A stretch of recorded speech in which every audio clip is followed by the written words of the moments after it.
न्याय तीन प्रकार का होता है, वोट और नोट। बात वोट तक आई है कि शीघ्र ही इस तीसरी आजादी की लड़ाई की शुरुआत हो रही है।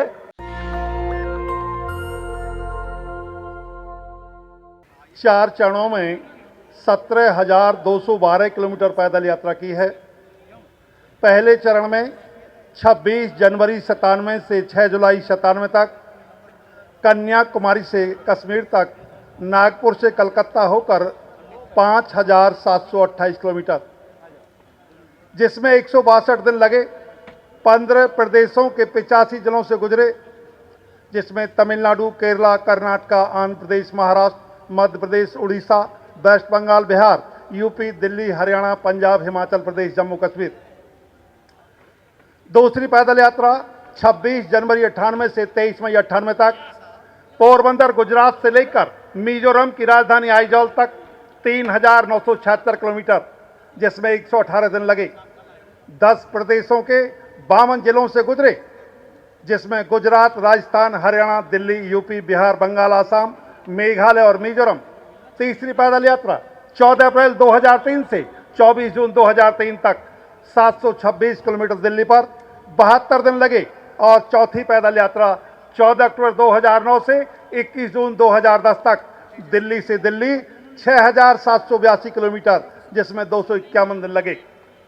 दिल्ली से वाया मथुरा, आगरा, ग्वालियर, शिवपुरी, गुना, इंदौर, देवास, धुले, नासिक, मुंबई, खंडाला, पूना, कोल्हापुर, बेलगांव, धारवाड़, बैंगलोर, कोलार, चेन्नई, विजयवाड़ा, विशाखापट्टनम, भुवनेश्वर, जमशेदपुर, रांची, पटना, आरा, बक्सर, गाजीपुर, बनारस, गोपीगंज, हंडिया, इलाहाबाद, कौसामी, फतेहपुर, डलमऊ, रायबरेली, बछरावा, मोहनलाल, लखनऊ, मलियाबाद, संडीला, बाघोली, हरदोई, सावा, शाहजहांपुर, निगोही, बीसरपुर, पीलीभीत, रुद्रपुर, अफजलगढ़, बिजनौर, मुजफ्फरनगर, सहारनपुर, यमुनानगर, जगाधरी, अंबाला, राजपुरा, पटियाला, संगरूर, भटिंडा, डबवाली, सिरसा, हिसार, हांसी, महम, रोहतक, बहादुरगढ़, सांपला, दिल्ली।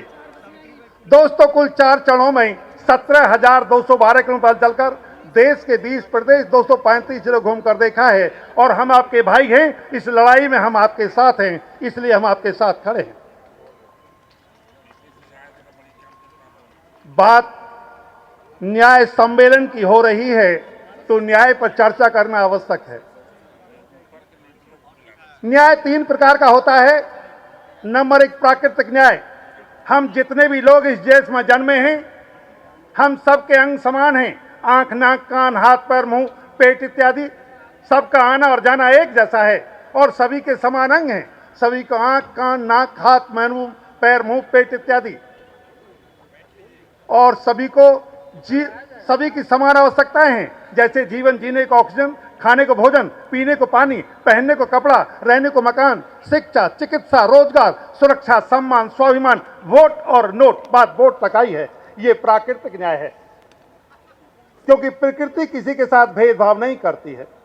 भारत का संविधान के उद्देशिका में, जिसमें लिखा गया है कि हम भारत के लोग भारत को एक संपूर्ण प्रभुत्व संपन्न, समाजवादी, पंथनिरपेक्ष, लोकतंत्रात्मक गणराज्य बनाने के लिए तथा उसके समस्त नागरिकों को सामाजिक, आर्थिक और राजनीतिक न्याय, विचार, अभिव्यक्ति, विश्वास, धर्म और उपासना की स्वतंत्रता, प्रतिष्ठा और अवसर की समता प्राप्त कराने के लिए तथा उन सब में व्यक्ति की गरिमा, राष्ट्र की एकता और अखंडता सुनिश्चित कराने वाली बंधुता बढ़ाने के लिए दृढ़ संकल्प होकर अपनी संविधान सभा में आज तारीख 26 नवंबर 1949 ईस्वी, मिति मार्क्सिस्ट शुक्ला सप्तमी, संवत 2006 विक्रमी को एतद द्वारा इस संविधान को अंगीकृत, अधिनियमित और आत्मार्पित करते हैं।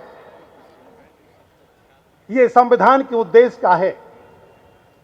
संवैधानिक न्याय में, जिसमें कहा गया है कि सामाजिक, आर्थिक और राजनीतिक न्याय कहते हैं बराबरी को, जिसमें हमें राजनीतिक बराबरी मिली है, सामाजिक और आर्थिक बराबरी नहीं मिली है, और अभी आर्थिक बराबरी की बात किसी के द्वारा आरंभ भी नहीं की गई है।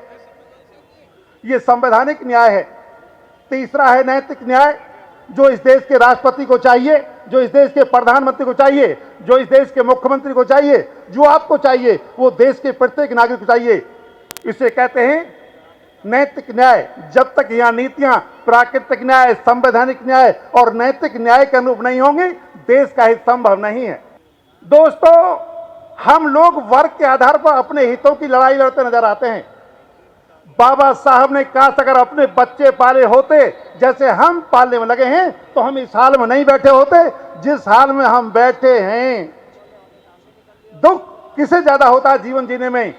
जिसके पास कुछ होता नहीं है या जो पाकर खो देता है। जिन लोगों को बाबा साहब के दिलाए अधिकारों के बल पर जो मिला है, आज हमसे अगर वो छीनने की बात हो रही है तो हम लोग जाग नहीं रहे, उम्मीद में हैं। धन्यवाद दीजिए उनका जो हम लोग को बार बार अधिकार हनन करके जगाने के प्रयास में लगे हैं। जिस काम को हम 72 साल में नहीं कर पाए हैं, जिस संविधान को हम घर तक नहीं पहुंचा पाए हैं, अपनी संतानों को और परिवारों को स्थापित करने के लिए सिर्फ प्रयासरत हैं। उससे हटकर हमें बाबा साहब के राष्ट्रीय और मानवीय दृष्टिकोण को समझना होगा। उन्हीं के अनुरूप सर्वस्व त्याग करके उद्देश्य के साथ जीवन का अर्थ समझकर उद्देश्य तय करना होगा। लोगों के हित में अपना हित समाहित करने का उद्देश्य तय करना होगा, तभी हम ये लड़ाई लड़ सकेंगे। और ये आजादी की तीसरी लड़ाई है।